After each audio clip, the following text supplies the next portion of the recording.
को powered by Vimal. Vimal बोलो जुबा केसरी. तो आता त्यांचा अंतर्गत प्रश्न आहे. भारतीय जनता पार्टी, एकनाथ शिंदेचा गट, अजितदादाचा गट, त्यांचा अंतर्गत प्रश्न आहे.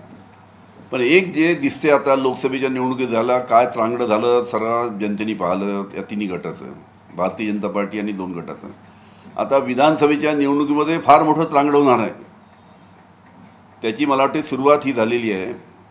पण शेवटी कोणी कुणावर राहायचं काय नाही राहायचं तो त्यांचा अंतर्गत प्रश्न आहे.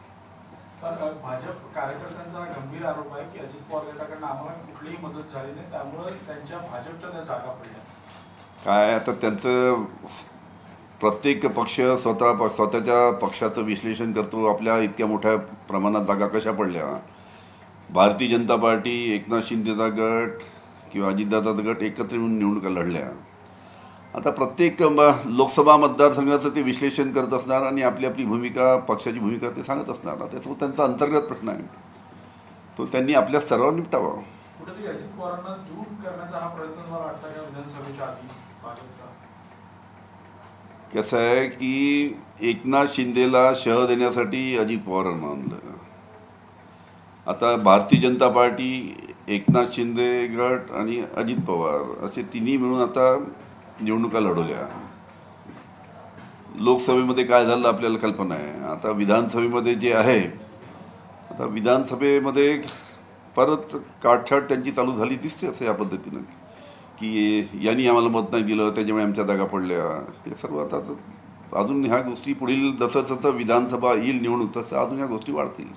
आज भाजपची केंद्रीय समितीची दिल्लीमध्ये बैठक आहे आणि त्या बैठकीत फडणवीसांच्या राजीनाम्यावर निर्णय होण्याची शक्यता आहे. तुम्ही कशा अर्थाने पाहता या सगळ्या? मी त्या केंद्रीय समितीला हात जोडून विनंती करतो की देवेंद्र फडणवीस यांनाच महाराष्ट्राचा उपमुख्यमंत्री राहू द्या. ते विधानसभा निवडणुकीपर्यंत राहिले पाहिजे उपमुख्यमंत्री देवेंद्र फडणवीस. आणि ते जेवढे दिवस राहतील तेवढाच फायदा त्याचा आम्हाला सर्वांना होणार आहे. त्याच्यामुळे केंद्रीय भारतीय जनता पार्टीच्या केंद्रीय समितीला माझी विनंती आहे. बावनकुळे साहेबांचं स्टेटमेंट ऐकलं तशीच मी सुद्धा त्यांच्या पक्षाचा आमचा काही संबंध नाही, पण एक विनंती त्यांच्या पक्षाला करतो की त्यांनी देवेंद्र फडणवीस यांना उपमुख्यमंत्री पद राहू द्यावं जेणेकरून त्याचा फायदा आमच्या महाविकास आघाडीला होईल. को पावर्ड बाय विमल. विमल बोलो जुबा केसरी.